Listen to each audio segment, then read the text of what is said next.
Hi there YouTube, Extreme Trains here. In this video we're taking a look at another one of the Thomas & Friends All Engines Go metal engine push-along engines.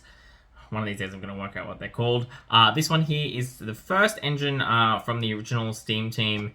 It's a tender engine that we're taking a look at, and it is James. And you can see this is what he looks like here. So, what are we waiting for? Let's do it.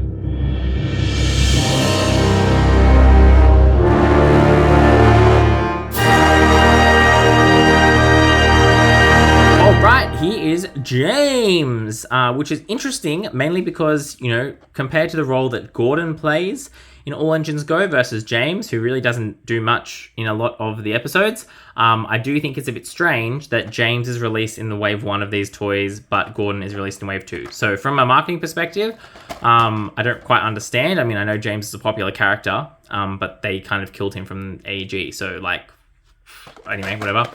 Slightly different packaging in that you have the stripe on the top here versus some of the other ones which don't have that. They're all black and white on the back. Otherwise, yeah, classic multilingual packaging. There's James. There's James. What are you waiting for? Let's do it. Okay, so we'll leave the tender behind for now. We'll grab James's actual engine first. We'll do a quick 360. First thing, the face. Again, yes, I think it's a good All Engines Go face. I think mine is... Yep, you can see mine's printed a bit crooked. It's a little bit too far to that side.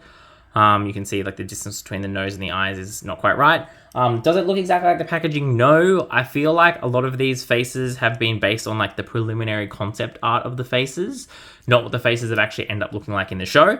That's okay. One thing I'll say is that from the front, he suffers kind of what I talked about in the previous Thomas Wood reviews, for example, Thomas Wood Percy, where the boiler... On James, the boiler should cut in, it should get thin, and then it should come out. So it should, as much as I don't like to use this as an example, it should do what the Thomas Wooden Railway Engine one does, which see, it's very circular, and then just at the bottom it attaches. You can see this one, they've kind of taken a shortcut, and they've done the, you know, hemisphere, half circle here, and then they've just gone straight down. And that, I think, really ruins the look from the front of this guy, which is quite unfortunate. That said, we do have the painted buffers. We've got these details on the side, standard, we've got these. And then again, see, the problem is that the boiler bands, aside from being very, very inconsistent, like look at the height difference between this one and this one, they don't come down all the way because this should be cut in to be circular. And so it looks really weird from the side because you're like, why does the paint just stops? The paint just stops. Which is unfortunate because they put a lot of effort into the other engines, and you know, Percy, this is how it should look, where it's round all the way and then it cuts in. But for whatever reason, when they made James, they decided to cheap out. So obviously there's some Mattel-ness still in Mattel in terms of doing things a bit cheaply, which I'm not a huge fan of. Otherwise, looking at the cab, we've got the right shape. Unfortunately, we've got it hollowed out, but there's nothing in there. That's weird. I guess you could maybe, there's not really enough space to stick a little figurine or something. So yeah, that's a weird choice to hollow it out when you can't do anything there. Whistle on the top, very, very disappointed that it wasn't painted, given, you know, the kind of effort they've gone to for some of the other engines. It seems like I would have thought that would have been an obvious thing to paint, but they haven't. You do get the yellow dome though separately, I guess, which is nice. And then, yeah, if we're looking at the chassis, you know, wheel configuration, we've got James written there. It's very similar to Heroes. I will do a comparison with him in a minute, but you can see here he's got like just the silver wheels. He doesn't have any printing on them, and they look all right. The front ones look super weird. I don't know if they're actually cracked or if it's just the way that the kind of the gold or the silver flecks like kind of set weirdly. I don't think it's actually cracked. It's just weirdly, it's just like got weird sets. It's been set weirdly, but anyway, they look all right when they spin. Coming to James's tender. Again, you can see, yeah, very swirly, kind of weird plastic on them. You've got James written there in small writing. Good coal detail. Again, like, why is there this gap here? What's that for? No idea. Detailing, no printing on the buffers on the back, which is unfortunate. What's interesting is, unlike the old take and play engines, we don't have buffers on both ends. We've actually got no buffers on here, which is correct.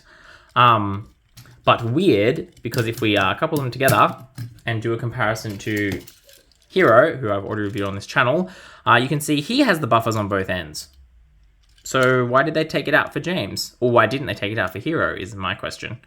So that's a bit interesting. And then if we have a look at the chassis, they're actually different designs. Look at that. So I thought they were the same. They're the same size, but you can see there's this hollow section here and there's a different screw used here and here versus these ones. So I don't know what's going on there.